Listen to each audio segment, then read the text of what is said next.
আইনশৃঙ্খলা পরিস্থিতির উন্নতি হওয়ায় পর্যায়ক্রমে সেনাবাহিনীকে ব্যারাকে ফিরিয়ে নেওয়ার সিদ্ধান্ত হয়েছে বলে জানিয়েছেন স্বরাষ্ট্রমন্ত্রী সালাউদ্দিন আহমদ। সচিবালয়ে এক ব্রিফিংয়ে তিনি বলেন, আইনশৃঙ্খলা নিয়ন্ত্রণে পুলিশের মাঝে আস্থা ফিরে এসেছে। সন্ত্রাসীদের তালিকা ধরে দেশব্যাপী বিশেষ অভিযান চালানো হচ্ছে বলেও জানান স্বরাষ্ট্রমন্ত্রী। বিস্তারিত জানাচ্ছেন ইয়াসিন রানা।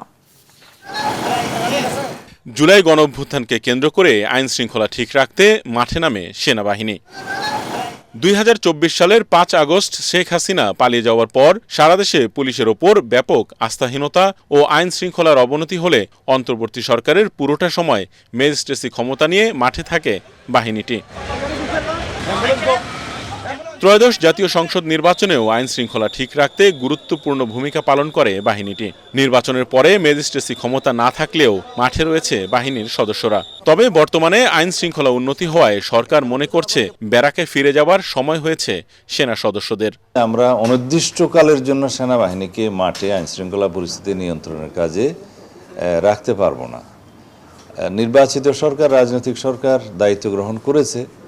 আমরা পুলিশ বাহিনীকে একটা সুশৃঙ্খল অবস্থায় ফেরত নিয়ে আসতে পেরেছি বলে আমাদের এখন বিশ্বাস জন্মেছে, জনমনেও বিশ্বাস জন্মেছে। তো সেই অবস্থায় আমরা পর্যায়ক্রমে মাঠ থেকে সেনাবাহিনীকে প্রত্যাহার করার জন্য উদ্যোগ নিচ্ছি। এই কথা সত্য, তবে সেটা আমরা কিভাবে করব সেটা পুলিশ এবং সেনাবাহিনী এবং অন্যান্য সংস্থাগুলো বসে তারা পর্যায়ক্রমে সে ব্যবস্থাটা নেবে। স্বরাষ্ট্রমন্ত্রী সালাউদ্দিন আহমদ আরও বলেন, আইন শৃঙ্খলা পরিস্থিতি নিয়ন্ত্রণে দেশব্যাপী চালানো বিশেষ অভিযানে দৃশ্যমান উন্নতি হয়েছে। আইনের ঊর্ধ্বে তো কেউ নয়। আমরা সঠিকভাবে তালিকা প্রণয়ন করে অভিযানে নেমেছি। কোথাও কোথাও যৌথ অভিযান চলছে এবং আইন প্রয়োগকারী সংস্থাগুলো সিঙ্গেলি অপারেশন করছে। এটার অগ্রগতি আছে এবং এটা দৃশ্যমান যে দেশে আইন শৃঙ্খলা পরিস্থিতির উন্নতি হয়েছে।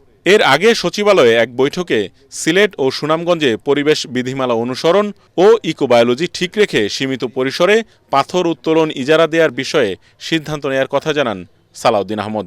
বিভিন্ন পাথর কোয়ারি সম্পর্কে ইয়াসিন রানা, এটিএন বাংলা, ঢাকা।